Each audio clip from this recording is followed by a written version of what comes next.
Well, hello, friends. Mark Holmes here with my buddy Cowboy Joe Boo. And as always, thank you guys for watching, commenting, and subscribing to the Joe Boo Sports Report. Without you guys, this literally does not work.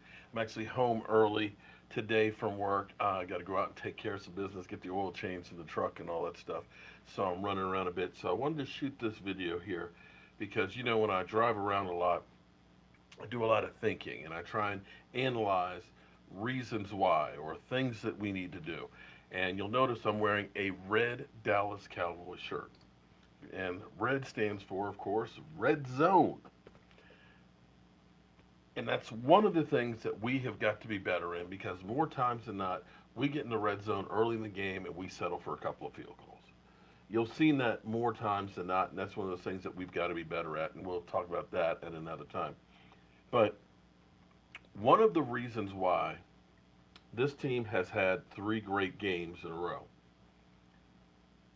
is partially Mari Cooper being there. He's stretching the field. It's making it easier because the safety now has to worry about is Amari Cooper going to go the whole way? And that's just going to keep getting better and better. But that's not the real reason there. But because Amari Cooper is there and a guy that Dak will go to and is beginning to trust, it's opening up the running game for Zeke Elliott, and Zeke Elliott is running like crazy. Zeke Elliott is eating like crazy, and he's over 100 yards each of the last three games. But no, that's not it. And a lot of people always talk about my quarterback, Dak Prescott, and we all know that this is a Dak friendly channel. One of the things that you have to admire, and the best trait that Dak Prescott has, is not throwing interceptions. And his numbers, it slips right now, but I think here, when he has not turned over the ball, I think they're like 22 and out of 23 or something like that. And when he throws a touchdown pass and doesn't turn the ball over, literally, we win every one of them. And when you look at the last three games, Dak has got three touchdown passes and zero turnovers. But it's not just enough for the offense not to turn the ball over. You need your defense to get the ball as well. And I don't know if you can see this chart real well. Let me zoom up on me and it. Maybe my red shirt might be just grabbing your attention too much. But what's interesting is turnover differential. And turnovers, I've preached this before, are game changers. When you can take the ball away from the other team, basically your defense is on the sidelines and, you know, kind of relaxing, figuring the offense is going to do a nice drive, getting the blow and everything else. All of a sudden, you turn it over. Now the defense has got to get up. Oh, damn, where's my helmet? Get the helmet on, run out on the field, and start playing. The defensive coordinator, oh, crap, what are we going to be in? And that's an opportunity for offenses to go ahead and go deep on you. And you'll see that those are momentum changers. Because you can be in the red zone about to score, thinking you get a touchdown, all of a sudden you get a pick six, or you give the other team the ball in an area where you now, instead of getting that 7 points, maybe they get three, or maybe they get a touchdown. It could be a 10, 14-point swing. Turnovers are truly game changers. And when you look at our defense in 2014, our defense was only ranked 19th.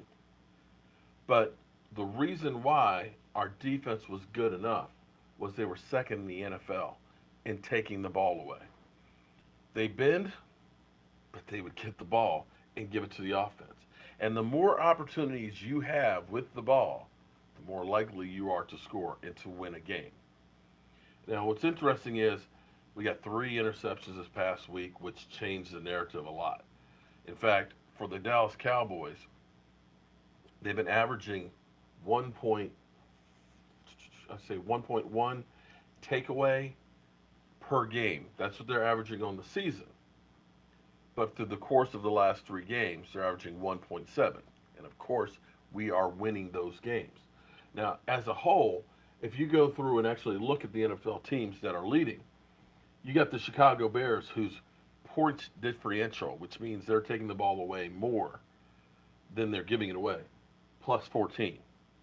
They're giving their offense more opportunities to score. And of course, the Bears came out of nowhere.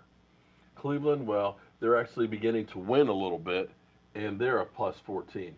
But you look at teams like the Rams, which of course are the second best record in football, the Redskins, which are the same record as we are. The Redskins going into the game against us were taking the ball away every single week. They were getting an interception. Against us that last game, they didn't get one. We get a win.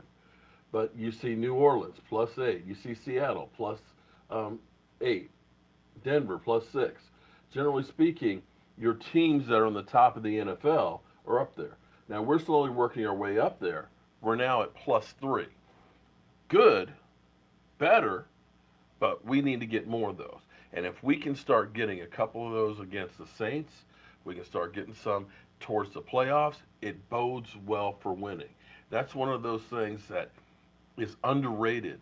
The fact that Dak is not turning it over now, the fact that your defense is now getting interceptions, that makes it a hell of a lot easier for your team to score. On the flip side, let's look at the bottom of the list. And what you'll notice is the Tampa Bay offense, yardage-wise, is number one in the NFL. Yet they're always losing. Why? They're minus 21. 21. Yeah, they're throwing the ball all over the field. You know, everybody keeps saying, take a chance. It's okay, throw an interception. Number one offense in the NFL, minus 21, and they stink. San Francisco, minus 17. Jaguars, who just ended up firing their offensive coordinator and benching Blake Bortles, minus 11. And you can see last year they were positive. Arizona Cardinals, abysmal. The Eagles, Carson Wentz fumbles every week. The New York Jets. The Steelers are about the only outlier in there, as well as the Ravens. But as you see, the top teams don't turn it over, and they're getting the ball. The bottom teams don't get the ball, and they turn it over.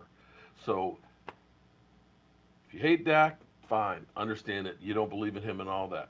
But one of the best traits he has is he does not turn the ball over a lot. And maybe that's because the offense doesn't challenge a lot downfield. But we sure have the last couple of weeks. So let me go out here, get my oil changed and everything else. But be sure to tune in tonight. We'll be live streaming here like we always do Monday and Friday nights at 9 o'clock Eastern. And we'll be talking about what else? The Dallas Cowboys and the Saints matchup. Do the Dallas Cowboys have a chance? I believe they do. And I'll see you guys soon.